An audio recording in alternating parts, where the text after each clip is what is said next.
Hey everyone, I wanted to take some time to share a story with you. This is a story about a man named Dan and his struggle with schizophrenia. The moral of the story is, be kind to those with mental illness. We all have our own battles to fight. Dan was a young man with a promising future ahead of him. He had a loving family and a job that he enjoyed, but behind closed doors, Dan was struggling. He suffered from schizophrenia, a mental illness that affects a person's ability to think, feel, and behave clearly. Dan's condition was particularly severe. He would hear voices that were not there, see things that did not exist, and feel paranoia and delusions that made him feel isolated and alone. One day, Dan started to hear a voice in his head that told him to go to a certain address. At first, he tried to ignore the voice, but it grew louder and more insistent, until he could no longer resist. He went to the address where he found a man named Chuck. Dan did not know why he had been instructed to go there, but he followed the voice's orders and killed Chuck. Dan was horrified by what he had done, but he could not stop thinking about the voice and its instructions. It continued to haunt him long after he had carried out its commands.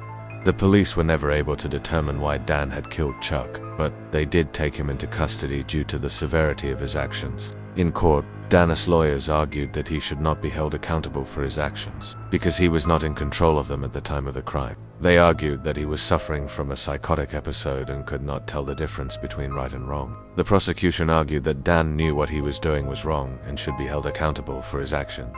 In the end, Dan was found guilty of murder and sentenced to life in prison without the possibility of parole. He spent the rest of his life behind bars, always maintaining his innocence and claiming that he was following the instructions of a voice in his head. Now let's look at some themes in this story.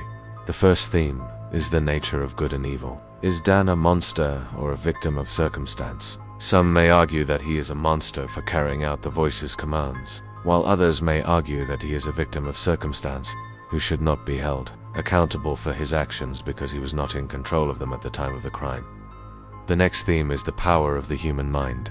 Dan's schizophrenia allowed him to escape reality and live in a world of his own making. It also allowed him to carry out an evil act that he may not have otherwise done. Finally, this story raises questions about responsibility. Is Dan responsible for his actions, or are his parents, doctors, and society responsible for failing to help him get the treatment he needed? There is no easy answer to this question, and that is what makes this story so This story is important because it shows us that not all heroes wear capes. Sometimes heroes come in the most unexpected packages. It also teaches us that we should never judge a book by its cover, and that we should always try to understand the struggles of those around us. So what can we do to make sure that we are all heroes in our own stories? First, we need to be aware of the struggles of those around us. Not everyone is as lucky as we are to have a support system to rely on when times get tough. Many people have to deal with mental illness alone, and it is up to us to reach out and offer a helping hand. Secondly, we must be willing to listen.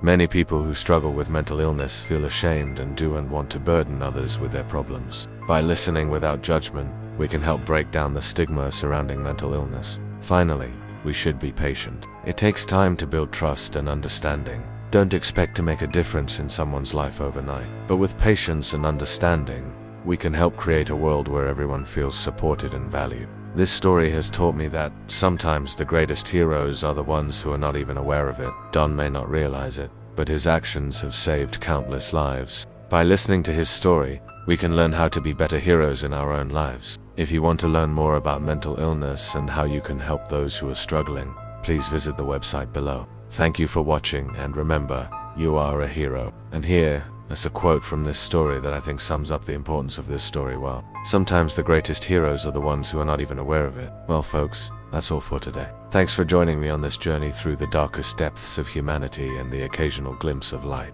If you've enjoyed this story, please don't forget to leave a thumbs up and subscribe if you haven't already. Your support means the world to me, and I hope to see you again soon. Until then, stay safe, and I'll catch you in the next one. Thanks for watching.